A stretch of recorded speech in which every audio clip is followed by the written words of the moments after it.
नमस्कार सांग मैंने आपण मानु समस्त को मो स्टोरी चैनल स्वागत। चलतु कहानी शुणा गाँ प्रेम भारी मिठार पंचम भाग। कहानी को आरंभ शेष जाए शुणु। लाइक शेयर सब्सक्राइब करने को केबे भूलनी। एबे चलतु कहानी आग को बढ़िया। महेश्वर बाबू कहले से तो छोट बेलू सेमिति से परा प्रकृतिर पूजारी। जेउठी सुंदर जिनिसटीए देखिब सेठी से अटकी जीव। सेठी किछि समय रही ता सौंदर्य को देखी आउ ताकू परखी तापरे से जीव। तार सेटा छोट बेलू अभ्यास अच्छी। हो ठीक अच्छी अंकल को टिके फोन दे। संदीप कहले अरे कह। महेश्वर कहले अरे कौन कहबी तू से पिलायामी आज पर्यंत छाड़ी पालुनी। आज भी सही प्रकृति को एते बाटरू आसीबी थकी न पड़ी ताको खोजुछु। तते आमे समस्ते अपेक्षा करी रहिछु। संदीप कहले ठीक अच्छे आमे सब जाई पहुँचुछु। ताहले मु एबे फोन रखुची। तापरे जाऊ जाऊ बाटरे एक सुंदर उद्यानटीए पड़िला। पुणी अटई गले संदीप। कौन करिबे सौंदर्य को देखी अणदेखा करी जाई पारु नथांती। पुणी गाड़ी ओह्लाई चलिले सेही सुंदर उद्यान भितर को जोंठी तांको लागुथाए सते जेमिति नाली नेली हलदी रंगर फूल गुड़िक तांको देखी स्वागत जणाउथांती। धन्य तू प्रकृति आउ तोर ए अपरूप सौंदर्यर उपासक। इभा भारी व्यस्त हो पड़ुथाए सूरज को देखियो बोली। काहाको किछि कहि पारु नथाए। तथापि ता पापा कहला पापा तुमे आउ केतेबेले आसी एगुड़िक देखिले हेबनी। आज चल जिबा। महेश्वर अंकल परा तुमको अपेक्षा करिसेंती। सेमाने आमको केते खराब भाबुथिबे कहले। संदीप जहा हऊ एते दिन परे मो झियर कहा पई व्यस्तता देखिली।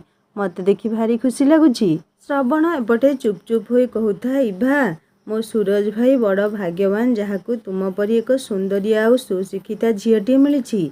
इभा कहला तुम सूरज भाई कथा आउ कहना। देखुन आमको नेबापाई भी आसिलेनी। छाड़ मु आउ थरे जाई पापा को डाके नहले से सही उद्यान रे रही जिबे जे आमे भी एठी एमिति बसी रहिथिबा। एहा कही इभा जाई ता पापा को डाकिला। आउ संदीप मध्य आसिले। तापरे किछि समय परे आसी समस्ते महेश्वर बाबू को घरे पहुँची गले। समस्ते समस्तन को देखी भारी खुशी हेले। समस्ते थांती किंतु सूरज सेठी न थांती। तांकर ऑफिस मीटिंग चली थाए तेणु से भारी व्यस्त थांती। तांको आहुरी 1 घंटा लागिबो। तेणु सेमाने आउ तांको घरे न खाई केवल देखा करी निज घर को चली गले। कारण से ग्राम रे ही संदीपकर घर। तांको घरे तांकर सान भाई और तार परिवार रहउछंती। तेणु सेमाने एमानक पई केते कौन करी अपेक्षा करी चाही रहिछंती। तेणु सेमाने देखा करी चली गले निज घर को। बाटरे देखा होई गले सुधाकर बाबूଙ୍କ सहित। समस्ते आसी पाद धूली नेले। समस्त को देखी से भारी खुशी हेले। सुधाकर बाबू कहले जहा हो एते दिन परे समस्त सहित देखा होई भारी भल लागिला। तुमे माने घर को जाओ। संध्या समय महेश्वर घरे समस्ते देखा हबा। इभा कहला जेजे मो सांग स्वप्ना केमिति अछि। से भल अछि ना। से बे कौन करुछि। से कौन बाहा होई सारलाणी। ताकू देखिबा को मोर भारी इच्छा होछि। आज मु टिके रेस्ट नहीं जाए काली जाए आपण घरे निजे निजे पहुँची जीवी। आउ स्वप्ना को कहिबे मु आसीछि बोली। से सुनले भारी खुशी हेबो। आउ तार परे आमे दुही मिसी निज निजर पिलादिन कथा बखाणी बसिबू। तापरे निज निजर सुख दुख को बसी परस्पर से कथा को बांटी बसिबू। आउ मो बाहाघर विषय ता सहित टिके कथा हेबी। आउ ता मन को किए आसीछि से विषय से कहबो। आउ मु ता ठारू से सब कथा गोटी गोटी करी सुनिबी। आमे दुई जण निश्चित भावरे नदी पठा को बुलिबा को जीवू। आउ आमे दुई जण से स्थान रे बसी पुराना दिनर स्मृति को रोमंथन करिबा। एमिति केते कथा सब हेबू। आपण शीघ्र जाई ताकू कहि दियंतु। एति कहि से घर को जाईछि। सुधाकर बाबू मध्य चली गले। राती टिके पाही पाही आसुछि। इभा आखिरे राति सारा निद नहीं। से केमिति जीव स्वप्ना घर को। पूर्व आकाश रे सिंदूरा फाटिला। इभा बाहरी पड़ला स्वप्ना घर को। संदीप कहले माँ इभा मु तते नहीं स्वप्ना घरे छाड़ी दे आसीबी कि। तू बहुत वर्ष पर आसीछु। तेणु तोर आउ तांको घर को जीवार रास्ता मने अछि कि नहीं सेइथि पई कहूची। इभा कहला ना पापा मोर सबु मने अछि। मोर पुणी स्वप्ना घर रास्ता मने रहिबनी। एइटा केबे होई परिबनी। जीए अमेरिका रे सबु बेले एका एका सबुआडे बिना दिउधारे बुली पारे से पुणी एइठी भाबुछंती हजी जीवना कौन। तुम झियो एते डरुआ नुही। से जाई ठीक जगार आउ ठीक समय पहुँची जीव। पापा ताहले मु एबे आसुछि। ତାପରେ ଇଭା ଯାଇ ସ୍ୱପ୍ନାକୁ ସରପ୍ରାଇଜ୍ ଦେବ ବୋଲି ଯାଇ ତାଙ୍କ କବାଟ ଠକ୍ ଠକ୍ କଲା। ସ୍ୱପ୍ନା ଆସି କବାଟ ଖୋଲିବା ପୂର୍ବରୁ ଭାବିଲା ଏତେ ସକାଳୁ କିଏ କବାଟ ଠକ୍ ଠକ୍ କରୁଛି, କିଏ ବୋଲି ବାରମ୍ବାର ପଚାରିଲା। କିନ୍ତୁ କେହି କିଛି କହୁନଥାନ୍ତି। ତଥାପି କିଛି ସମୟ ଅପେକ୍ଷା କରି ଯାଇ କବାଟ ଖୋଲିଲା। କବାଟ ଖୋଲିଲା ପରେ ସେ ପୁରା ସ୍ତବ୍ଧ ହୋଇ ରହିଗଲା। ହଠାତ୍ ବିଶ୍ୱାସ କରିପାରିଲା ନାହିଁ ଯେ ସତରେ ତା ଆଗରେ ଇଭା, ଯେ କି ତାର ଛୋଟବେଳର ଅତି ଅନ୍ତରଙ୍ଗ ବାନ୍ଧବୀ ଆସି ଠିଆ ହୋଇଛି। ଇଭା କହିଲା, କ'ଣ ମୋତେ ଏମିତି ଘୁରି ଘୁରି ଦେଖିବୁ ନା ଘରକୁ ଡାକିବୁ? ତଥାପି ସ୍ୱପ୍ନା ସେମିତି ଟାଣୁ ହୋଇ ଠିଆ ହୋଇଥାଏ। କିଛି ସମୟ ପରେ ଇଭା ତାକୁ ଆସି କୁଣ୍ଢେଇ ପକାଇଲା। ଦୁଇ ଜଣଙ୍କର ଏହା ମହାମିଳନ ଦେଖି ନିଜେ ସୁଧାକର ବାବୁ ବି ସ୍ଥାଣୁ ହୋଇ ଦେଖୁଥାନ୍ତି ଆଉ ଭାବୁଥାନ୍ତି ଏତେ ବର୍ଷ ପରେ ବି ଏମିତି ବନ୍ଧୁତା ଅତୁଟ ହୋଇ ରହିଛି। ତାପରେ ସୁଧାକର ବାବୁ କହିଲେ, ଆରେ ଦୁଇ ଜଣ କ'ଣ ସେଇ କବାଟ ପାଖରେ ପରସ୍ପରକୁ ଦେଖି ଦେଖି ରହିଥିବ ନା କ'ଣ? ଆରେ ଏଠି ଆସି ବସ, କଥାବାର୍ତ୍ତା ହୁଅ। ତାପରେ ଦୁଇ ଜଣ ଆସି ବସିଲେ। ଆଉ ସ୍ୱପ୍ନା କହିଲା, ତୁ କହ, ତୁ କ'ଣ ଖାଇବୁ? ଇଭା କହିଲା, ତୁ କ'ଣ ଜାଣିନୁ ମୁଁ କ'ଣ ଖାଇବାକୁ ଭଲ ପାଏ? ତୋ ହାତ ତିଆରି ବେସନ ଲଡ଼ୁ ଯଦି ରଖିଛୁ ତାହେଲେ ଆଣେ, ମୁଁ ଏବେ ଖାଇବି।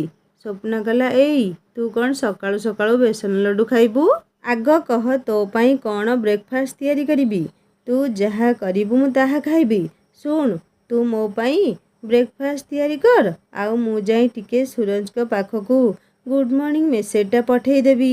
ଶୁଣ ମ, ଏ ସୁରଜ ନା ମୋ ସହିତ ଏ ପର୍ଯ୍ୟନ୍ତ କଥା ବି ହୋଇନାହାନ୍ତି। କଥା କ'ଣ ମ, ଏ ପର୍ଯ୍ୟନ୍ତ ମୋତେ ଦେଖା ବି କରିନାହାନ୍ତି, ଆଉ ଏୟାରପୋର୍ଟକୁ ବି ଆସିଲେନି ମୋତେ ନେବା ଲାଗି। ମୋ ମନ ବହୁତ କଷ୍ଟ ହେଲା। ଏବେଠାରୁ ତ ଏମିତି ଆଉ ବାହା ହୋଇ କେମିତି ରହିବି କେଜାଣି? ସ୍ୱପ୍ନା କହିଲା, ତୁ ଯାହା ସୁରଜଙ୍କ ବିଷୟରେ ଭାବୁଛୁ ସେ ସେମିତି ନୁହେଁ। ସେ ବହୁତ ଭଲ।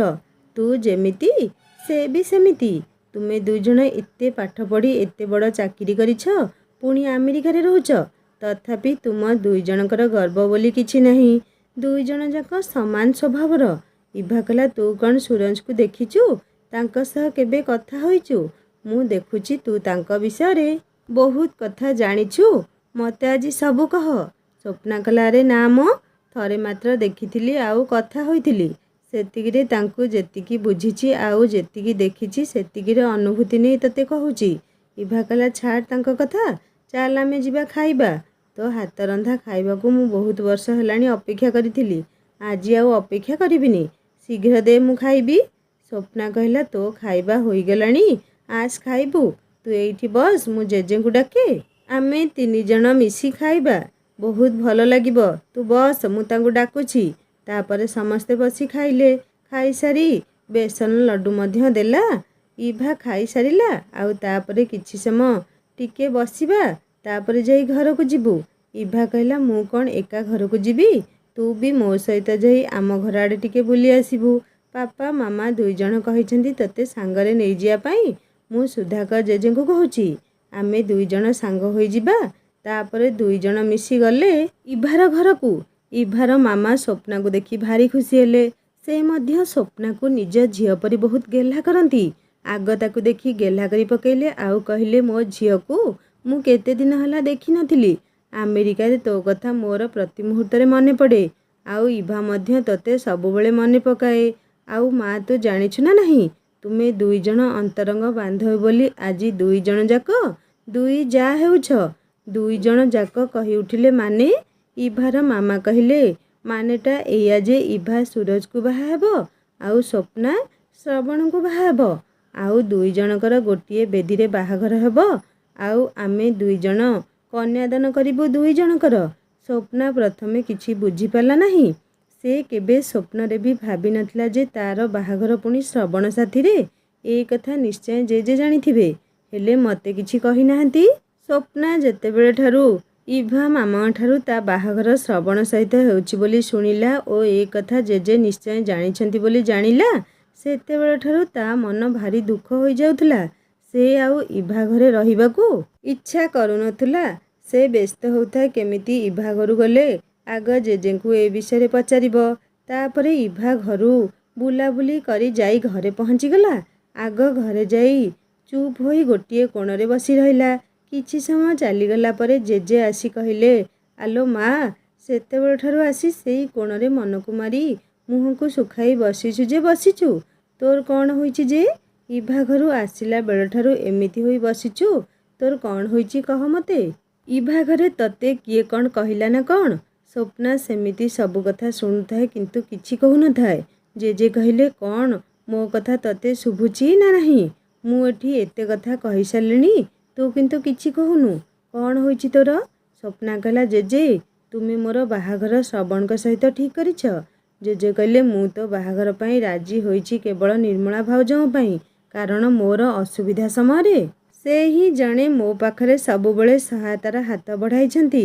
ନହେଲେ ତ ବାପା, ମା ଆଉ ଜେଜେମା ଯେଉଁ ସମୟରେ ଆମ ହାତ ଛାଡ଼ି ଚାଲିଗଲେ ସେ ସମୟରେ ସେ ଯଦି ନଥାନ୍ତେ ତାହେଲେ ଆମେ ଆଜି ଦାଣ୍ଡରେ ବୁଲୁଥାନ୍ତେ।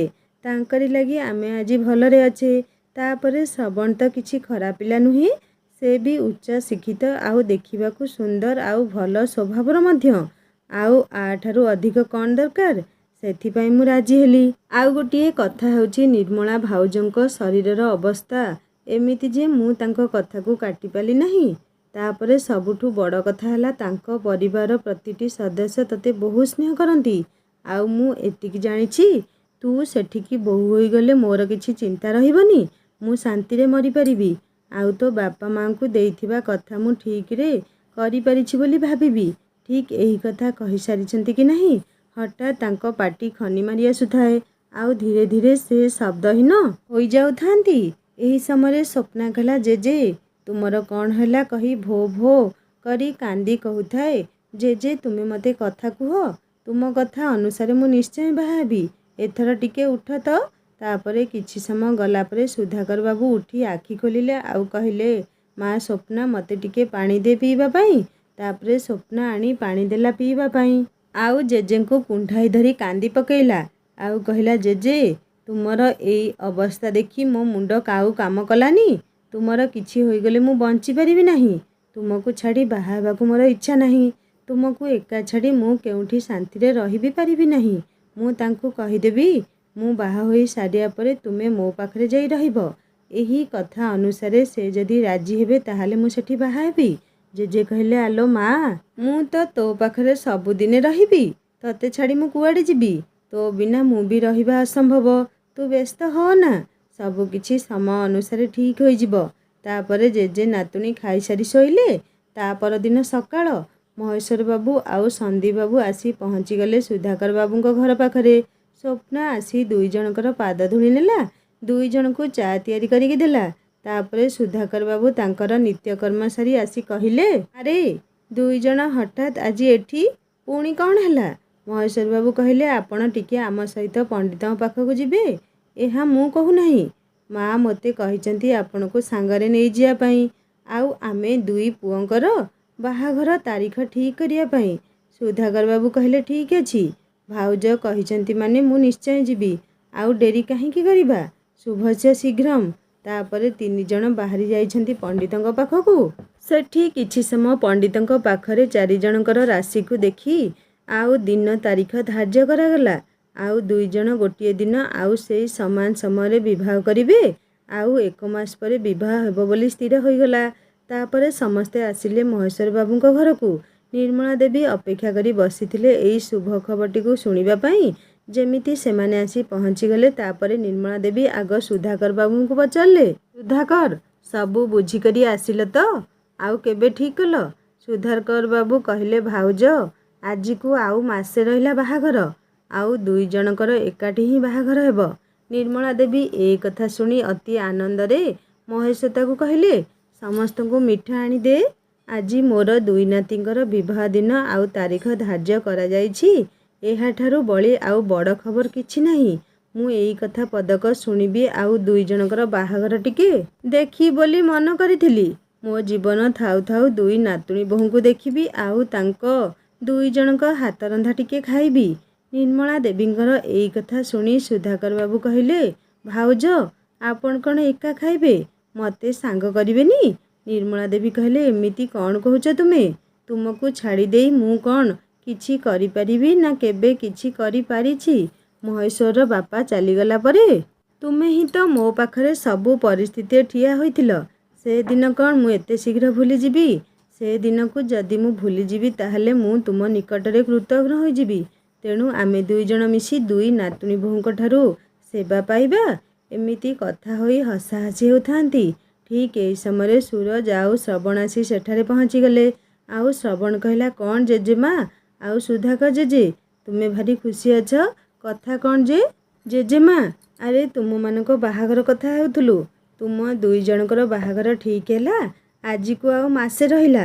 ତୁମ ସ୍ତ୍ରୀମାନେ ଆସିଲେ ଆମମାନଙ୍କର କି ସେବା କରିବେ ଆଉ ଆମମାନଙ୍କୁ କେମିତି ସ୍ୱାଦିଷ୍ଟ ଖାଦ୍ୟ ତିଆରି କରି ଖାଇବାକୁ ଦେବେ, ସେଇ ବିଷୟରେ ଆମେ କଥା ହେଉଥିଲୁ। ସେଇ କଥା ହୋଇ ଟିକେ ଆନନ୍ଦ ପାଉଥିଲୁ। ତାପରେ ସୁଧାକର ବାବୁ କହିଲେ, ଜାଣିଛ ଭାଉଜ, ଆଉ ସ୍ୱପ୍ନା ଆଉ ଗୋଟିଏ କଥା କହିଛି। ଯାହାକୁ ମୁଁ ବିବାହ କରିବି ତାଙ୍କ ଘରେ ମୋ ଜେଜେ ଆମ ସହିତ ରହିବେ। ମୋତେ କହିଛି କହିଦେବା ପାଇଁ। ମୁଁ ତୁମକୁ ଜଣେଇ ଦେଲି। ତେଣିକି ତୁମ ଇଚ୍ଛା। ନିର୍ମଳା ଦେବୀ କହିଲେ, ଇଏ ଗୋଟିଏ ପୁଣି ସର୍ତ୍ତ? ଏଇ ସର୍ତ୍ତ ଅନୁଯାୟୀ ତୁମେ ବାହାଘର ପରେ କାହିଁକି? ବାହାଘର ପୂର୍ବରୁ ଆଉ ଆଜିଠାରୁ?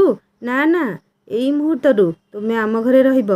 ସୁଧାକର ବାବୁ କହିଲେ, ଭାଉଜ ଠିକ୍ ଅଛି, ମୁଁ ସ୍ୱପ୍ନାକୁ ତୁମ କଥା ଶୁଣେଇ ଦେବି। ଏହା କହି ସେ ଘରକୁ ଗଲେ।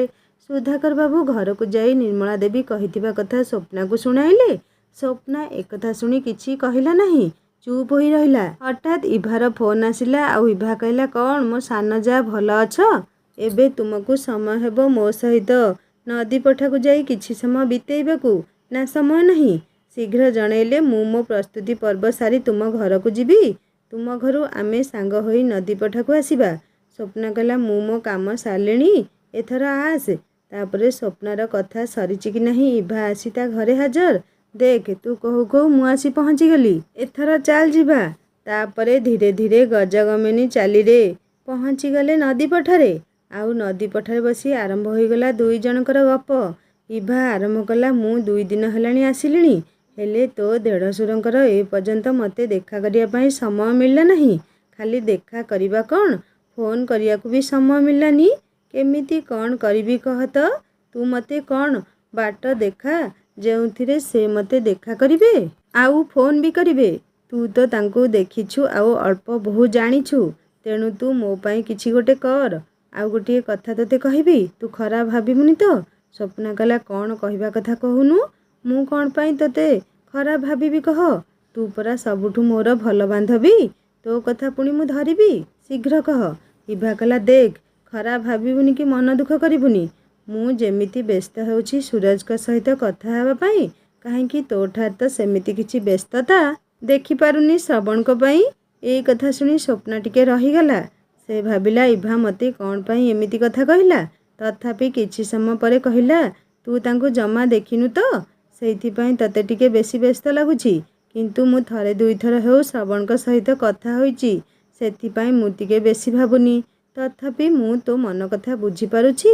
ତୁ ବେଶୀ ବ୍ୟସ୍ତ ହଅନି। ମୁଁ ତୋ ସମସ୍ୟାର ସମାଧାନ କରିବା ଲାଗି ଚେଷ୍ଟା ନିଶ୍ଚୟ କରିବି।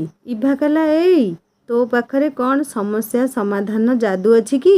ମୋତେ କାହିଁକି ସେମିତି ଟିକେ ଲାଗୁଛି। ସ୍ୱପ୍ନା କହିଲା, ଛାଡ଼ ମ, ମୁଁ ତ ତୋ କାମ କରିଦେଲେ ଗଲା। ଏତେ ବେଶୀ ବ୍ୟସ୍ତ ହଅନି, ନହେଲେ ବାହାଘର ଦିନକୁ ତୋ ବ୍ଲଡ଼ ପ୍ରେସର ବାହାରିଯିବ ଯେ। ଇଭା କହିଲା, ଏଇ ତୁ ବେଶୀ ଟିକେ ଭାବୁଛୁ। ମୋ ଭବିଷ୍ୟତର ସାନ ଯା, ମୋ ପାଇଁ ଏତେ ଭାବୁଛୁ, ଶୁଣିଲା ବେଳଠାରୁ ମୋତେ ଭାରି ଖୁସି ଲାଗୁଛି। ଯାହା ହେଉ, ଆମ 2 ଜଣଙ୍କର ବନ୍ଧୁତା ଆଜି ଏକ ନୂତନ ମୋଡ଼ ନେଉଛି। ସେଥିରେ ନୂଆ ଏକ ସମ୍ପର୍କ ଯୋଡ଼ା ହୋଇଛି। ସେହି ସମ୍ପର୍କକୁ ନେଇ ଆମେ ସାରା ଜୀବନ ରହିବା। ସ୍ୱପ୍ନା କହିଲା, ତାହେଲେ ଚାଲନ୍ତୁ ମ୍ୟାଡ଼ାମ୍, ଏଥର ଯିବା। ସନ୍ଧ୍ୟା ହୋଇ ଆସିଲାଣି, ଶୀଘ୍ର ଘରକୁ ଚାଲି ଯିବା। ସେପଟେ ମୋତେ ଜେଜେ ଅପେକ୍ଷା କରି ବସିଥିବେ। ଘରେ ପହଞ୍ଚି ସନ୍ଧ୍ୟା ଧୂପ ନ ଦେଲେ ତାଙ୍କ ମନକୁ ଯାହା ଆସିବ ତାହା ଶୁଣାଇ ଦେବେ। ତୁ ଜାଣିନୁ, ଜେଜେ ଏମିତି ବହୁ ଶାନ୍ତ, କିନ୍ତୁ ରାଗିଲା ମାନେ କ୍ରୋଧୀ ବିଶ୍ୱାମିତ୍ର। ତେଣୁ ମୁଁ କେବେ ହେଲେ ତାଙ୍କୁ ଏତେ ରାଗିବାକୁ ଦିଏ ନାହିଁ। ତେଣୁ ତୋତେ ନେଇ ତୁମ ଘରେ ଛାଡ଼ିଦେଇ ମୁଁ ଆମ ଘରକୁ ଆସିବି। ଇଭା କହିଲା, ଏଇ ମୋ ଫୁଲେଇରାଣୀ, ସ୍ୱପ୍ନ ସୁନ୍ଦରୀ, ମୋ କଥା ତୋର ମନେ ରହିଲା ତ? ଯେମିତି ହେଲେ ଆଜି ଚେଷ୍ଟା କରିବୁ ଯେମିତି ସୁରଜ କାଲି ମୋ ସହିତ କଥା ହେବେ। ଏହାପରେ 2 ଜଣ ନିଜ ନିଜ ଘରକୁ ଗଲେ। ସ୍ୱପ୍ନା ଆସି ଘରେ ପହଞ୍ଚି ସନ୍ଧ୍ୟା ଧୂପ ଦେଇ ଜେଜେଙ୍କୁ କିଛି ଖାଇବାକୁ ଦେଇ ଚୁପ୍ ହୋଇ ବସି ପଡ଼ିଲା। ବସି ଭାବୁଥାଏ, କ'ଣ କରିବି। ଯାଉଛି ସୁରଜଙ୍କ ନିକଟକୁ ଫୋନ୍ କରିବି। ହେଲେ ଯଦି ତାଙ୍କ ପାଖରେ ଶ୍ରବଣ ଥିବେ, ତାହେଲେ କଥାଟା ପୁରା ଓଲଟି ଯିବ। ତଥାପି ଭାବି ଭାବି ଶେଷରେ ଫୋନ୍ କଲା। ସୁରଜ ଫୋନ୍ ଉଠାଇଲେ। କହିଲେ ଆଜି ଏତେ ଦିନ ପରେ ମୋ ପାଖକୁ ଫୋନ୍ କରିଛ। ତୁମର ଏତେ ଦିନ ପରେ ମୋ କଥା ମନେ ପଡ଼ିଲା। ମୋ କଥା ବା କାହିଁକି ତୁମେ ମନେ ରଖିବ? ତୁମର ତ ବାହାଘର ଶ୍ରବଣ ସହିତ ହେଉଛି ନା। ମୋ କଥା କ'ଣ ପାଇଁ ଭାବିବ? ତାପରେ ସ୍ୱପ୍ନା କହିଲା ତୁମେ ମୋ କଥା ଶୁଣିବ ନା ମୁଁ ଫୋନ୍ ରଖିବି? ଟିକେ ମୋ କଥା ଶୁଣ ତ। ମୁଁ କେବଳ ଆଉ କେବଳ ତୁମକୁ ହିଁ ଭଲ ପାଏ। ଦୁନିଆରେ ଯିଏ ଯେତେ ଯାହା କହିଲେ ମଧ୍ୟ ମୁଁ ଏକା ତୁମର। ମୁଁ ଥରେ ତୁମକୁ ମୋ ମନ ଦେଇସାରିଛି ମାନେ ଆଉ ସେ ମନ ଉପରେ କାହାର ଅଧିକାର ନାହିଁ। ତୁମେ ମୋତେ ଭୁଲ ବୁଝୁଛ। ତୁମେ ମୋତେ ଭୁଲ ବୁଝି କିଛି ଯାଏ ଆସେ ନାହିଁ।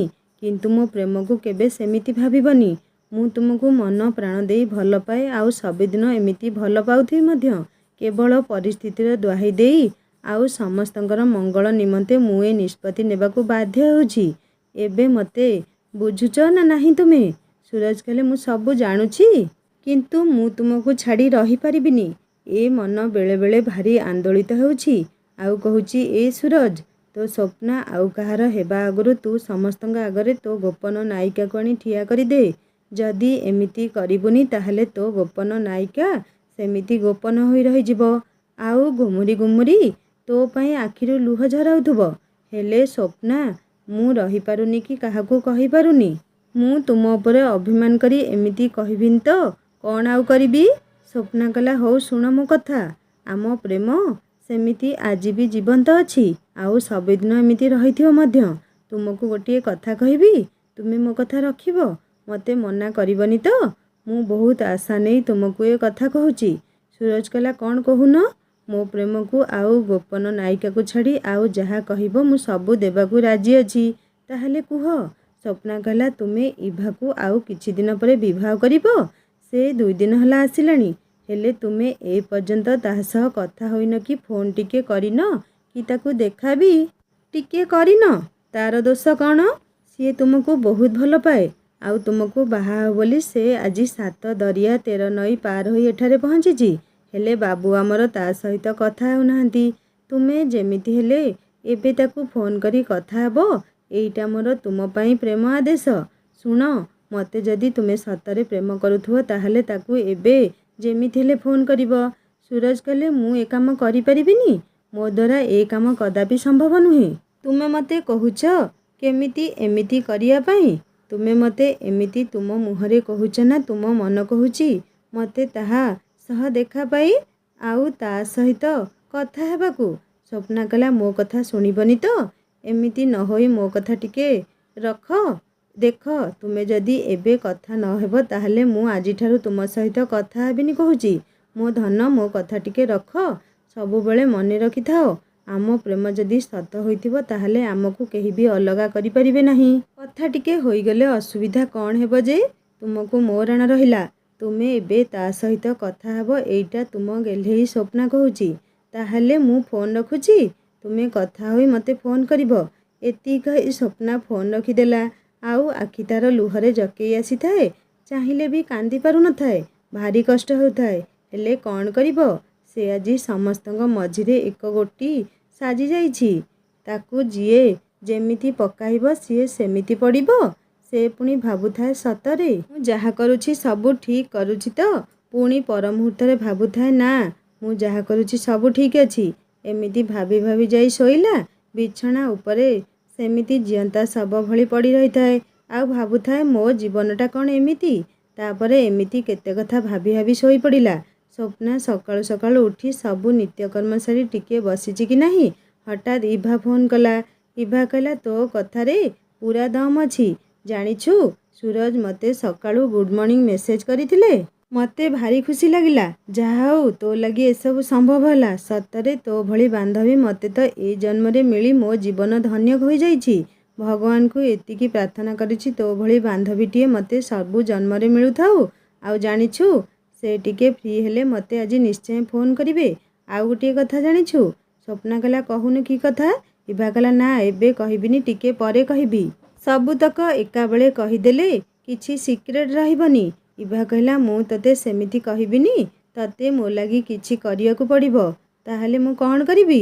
ସ୍ୱପ୍ନା କହିଲା ଠିକ୍ ଅଛି ତାହେଲେ କହ କ'ଣ କରିବାକୁ ପଡ଼ିବ? ମୁଁ ତୋ ପାଇଁ ସବୁ କରିବାକୁ ରାଜି ଅଛି। ପୁଣି ତୋ ପାଇଁ ଏମିତି କଲି ନା ନାହିଁ। ଠିକ୍ ଅଛି ମୋ ମା, तू मो लागी करिछु। थर कहूची शुण। से कहिचंती मो सहित से प्रतिदिन कथा हेबे। आउ गोटिए कथा कहिचंती जे ए कथा तुम खास बांधवी को जणाई देब। मो खास बांधवी तो तू बोली समस्ते जानती। तेणु मो स्वप्ना सुंदरी को जणाई देली। तू मो कथा शुणुछु ना नहीं? तू कौन किछि कहूनु? तू कौन हठात एमिति चुप होई गलु? सबु तो शुणिलु हेले किछि कहूनु जे? स्वप्ना आखिरु लुह झरी पड़ुଥାଏ हेले से लुह को आखि भितरे साइती कहला। ए कथा शुणी मो मन भारी खुशी लागिला। एथर तू मो सहित आउ बोधे कथा हेबा बंद करिदेबु। काहेकि ना तो सहित तो मनर मनीष कथा हेबे। इभा कहला एते आउ किछि कहना। मो मनर मनीष मो लागी जहा तू भी मो लागी सेया। तो लागी तो सबु संभव।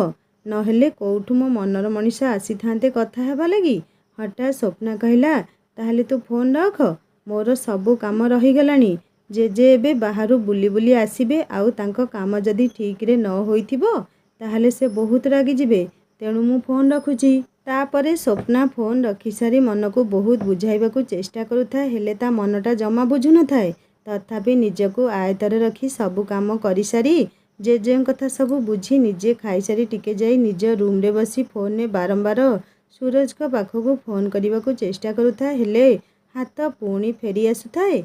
किंतु मन कहूଥାଏ स्वप्ना तू परा सूरज को गोपन नायिका। तू कौन पाई फोन करने को कुंठाबोध करुछु।